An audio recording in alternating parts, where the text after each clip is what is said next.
ఒక్క నిమిషం, ఈ చేపల పులుసు చూస్తే మీరు స్కిప్ చేయలేరు. ఫస్ట్ 1 కేజీ చిన్న చేప ముక్కలకి ఉప్పు, పసుపు, కారం బాగా పట్టించి పక్కన పెట్టుకోవాలి.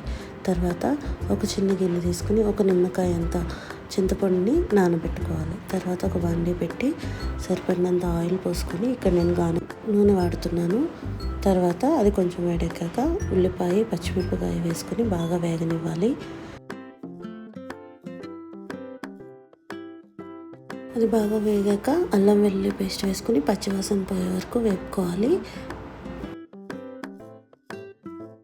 ముందుగానే మ్యారినేట్ చేసి పెట్టుకున్న చేప ముక్కల్ని 1 by 1 ఇలా వేసుకుంటూ 1 నిమిషం ముక్క చెదుపుకోకుండా కలుపుకోవాలి. తర్వాత ఉప్పు, కారం సరిపడా వేసుకుంటూ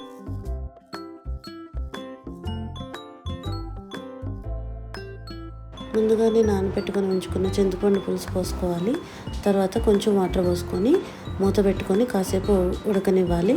తర్వాత లాస్ట్లో దానికి కొంచెం మసాలా, కొంచెం కొత్తిమీర వేసుకొని స్టవ్ ఆఫ్ చేసుకుంటే ఎంతో గుమగుమలాడే చేపల పులుసు రెడీ.